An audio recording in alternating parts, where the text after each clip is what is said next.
Peggy 18.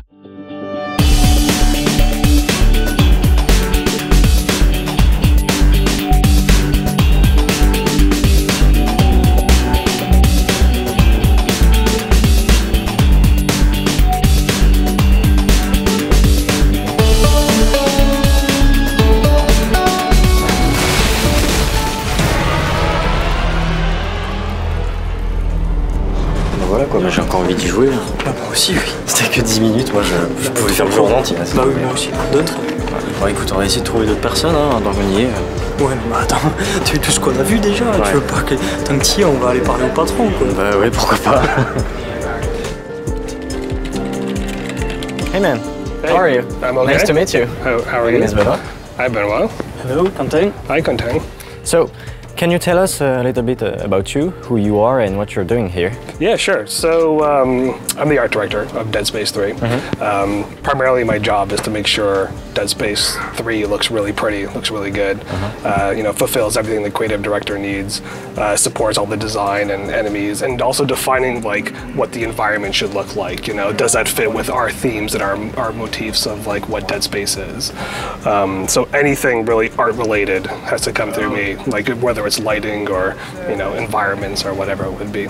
How did you create this atmosphere that we know from Dead Space, and how did you make it more scarier? The root of Dead Space and everything with Dead Space is like horror and fear, right? So everything that's like related to horror and fear is something that we have to do visually and keep on supporting. So, you know, from Dead Space 1 to Dead Space 2, it's like claustrophobia, it's really dark. All the, you know, the textures are muted. Everything just is really creepy throughout, you know, like everything in a horror movie is also similar to that as well, right? And we want to evolve that. Like, we don't like to stay static, you know, we don't like to just do the hallway for the third game.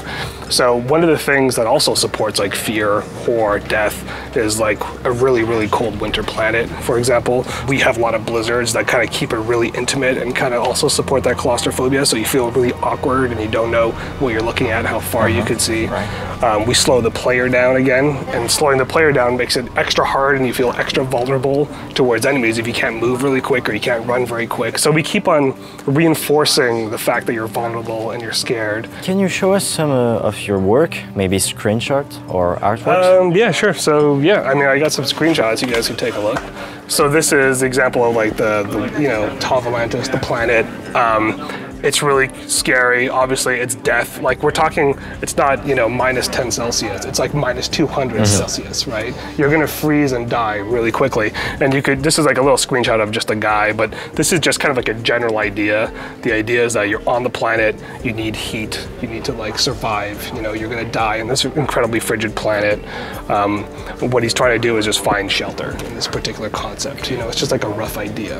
Of course, we still have the stuff that everybody loves. Corridors. We have corridors, you know. This is the stuff that like Dead Space 1 fans love. Yeah. So we definitely support all of our Dead Space fans. You know, we understand what makes Dead Space. And this is very much like that hardcore Dead Space feeling that I think people love, you know, and we still have. And of course, like, you know, everyone loves the outside. Right, I mean, Dead Space isn't space. Yeah. You know? I mean, that's a big thing to remember. So here we have like, you know, all the like destroyed ships in space where you could like end up going through. We have like, you know, a lot of like new enemies. You've seen this one here at E3.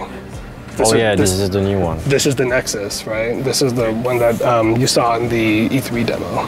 It's like we're going really big with some of the creatures. Like if you look really over here, see how Isaac is like really tiny?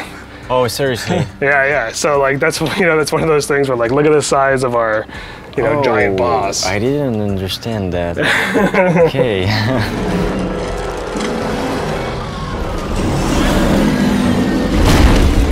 Quelle est, plus personnellement pour vous, la plus grosse nouveauté en fait sur ce Dead Space 3 Votre préféré surtout. Ouais. Okay, so my favorite things are the weapon crafting thing. I think the weapon crafting thing everybody's gonna love because I've never seen anyone do it.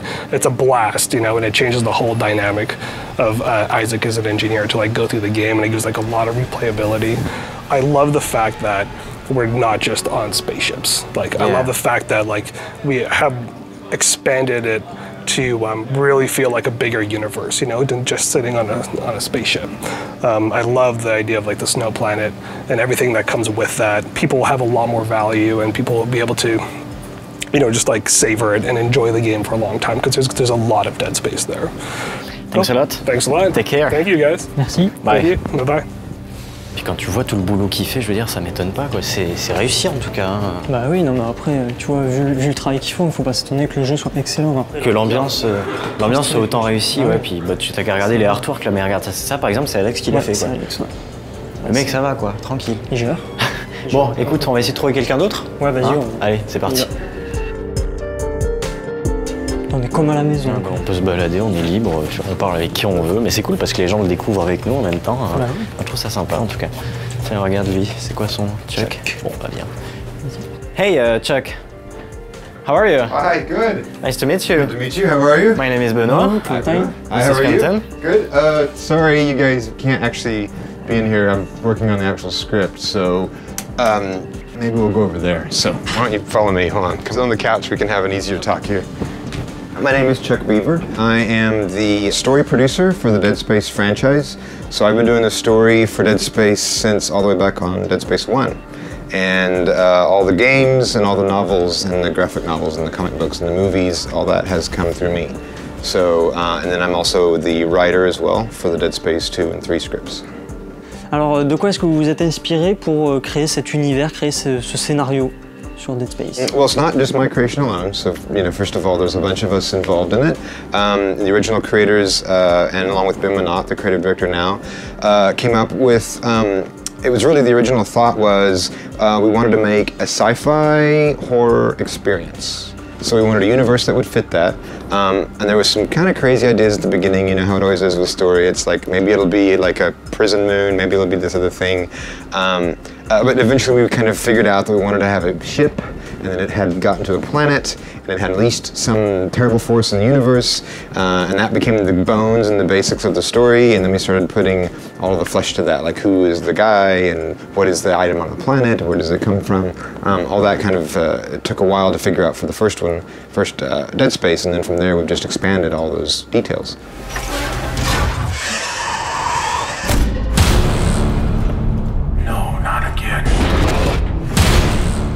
Le personnage Isaac, il est assez spécial. Pourquoi il est comme ça? Pourquoi il est spécial? Et aussi, c'est rare de trouver un personnage quand même qui parle pas, par exemple dans le premier épisode. Pourquoi? We knew right off the bat in Dead Space 1 that we didn't want Isaac to be hyper-masculine military guy, so that was all off the table. He was never going to be a big military guy. We knew that we wanted him to be an everyman, sort of relatable, mostly also because survival horror tends to be, the protagonist in survival horror tend to be really relatable people, you know, sometimes it's a girl in a nightgown with a pencil, and that's what that's what it is. But we didn't obviously want to go that far, but we for sure wanted to make it just somebody that was normal and relatable, who had a good skill. So it was engineering. All of our engineers loved that. You know, they're like, oh, he's an engineer, so he's smart, and that's kind of all he has is his wits. And so then the universe fit around that, and he got onto a mining ship, and then he's like, oh, I guess I'll have to make mining tools, my weapons. Okay, and it becomes kind of that. You know, that becomes his big screwdriver that he has to use as a plasma cutter. Yeah, check out his very trusty sidekick, the plasma cutter. This one is amazing. It's kind of heavy, huh? Il y a quand même la classe. Il est vachement beau. Montre-le de profil. Ouais. He's amazing. It's the perfect weapon. It actually turned out to be really, really great. You gotta trust me here. You okay? Pourquoi avoir choisi ce monolithe? En fait, c'est quand même un point très essentiel dans l'histoire. Pourquoi avoir choisi ça? The marker was originally, way back when we were coming up with the story, it was a marker. It was the thing that had been kind of plugged into Aegis 7 to cap the evil. But then there was a twist we put in at the end, which was the marker was man-made. And that has forever altered the lore of the franchise. Like, that's what we've had to come up with. So they have ended up being the center villains of the story, like the lore. And from the Aegis 7 origins of the marker, we've had to kind of write a giant, like, millions of years of history of the markers, and plus what they're doing now. So they sort of were functional in the story, like they begat the necromorphs. That was their original purpose. And then we've been writing story about them ever since. Like, where do they come from? What are they doing? How do they work? And in Dead Space 3, you will get a huge amount of answers about, you know, what are they doing? What are they trying to do? Where do they come from? You know, what are necromorphs all about? So we'll finally answer a lot of that in Dead Space 3. Yeah, it's dedicated to answering those questions. We still leave some suspense and some mystery out there. It's not everything, but you get a very satisfying amount of lore answers, so it should be good.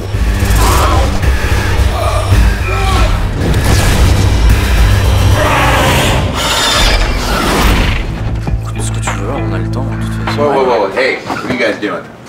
Oh, we're just two YouTubers. We're looking for some information about Dead Space 3. Dead Space 3? Yeah, right. You want information about it? Yes, if possible. You like Dead Space 3? I think so, yeah. Come right this way. D'accord. Bon, bah prends-toi une chaise. Okay, so looks like you're the big boss here.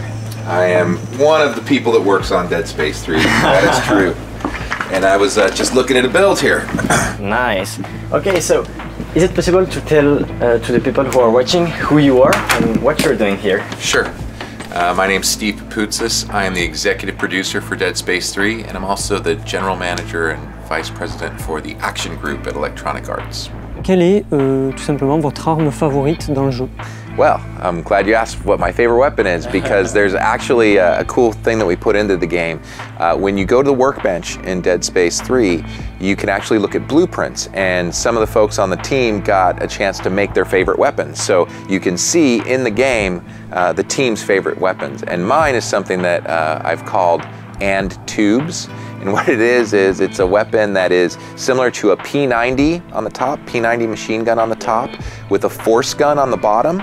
And I've added stasis amplifier and stasis coating to it. So every shot that you shoot puts a little bit of stasis on the enemy, so it will slow them down just a little bit.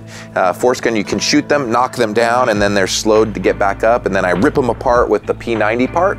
And I've also added circuits to it that increase the damage and the fire rate and the reload rate. So, and tubes is my favorite, which is a P90 with a force gun. What a weapon. Yeah, it's pretty good. Listen, Steve, it's perfect. We have to thank you because it was really great to be hosting by you, and your team is great. Great. Thanks a lot, Steve. Thank you. Take care. Thank you. Bye-bye. Bye-bye.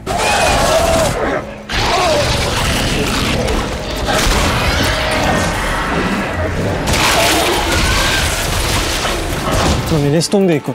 Je vais saigner Dead Space 2 en rentrant quoi. Il me tarde trop Dead Space 3 là, mais c'est abusé. J'ai vraiment trop envie quoi. Benoît, attends, je veux jouer moi aussi.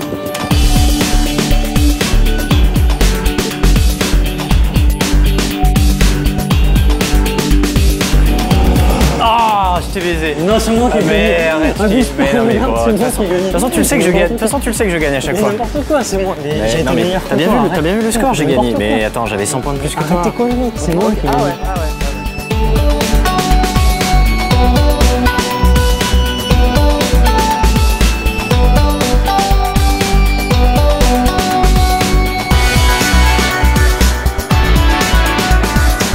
Notre road trip à San Francisco s'achève, et même si on était là avant tout pour une visite exclusive des studios Viscéral, on a eu le temps de faire du tourisme, Quentin. Exactement, on a pu voir par exemple le Golden Gate et plein de belles choses dans la ville. Vous avez d'ailleurs vu les images. Ensuite, direction le QG de EA pour un accueil vraiment chaleureux de la part des développeurs. Exactement, oui, on a pu voir tout leur travail.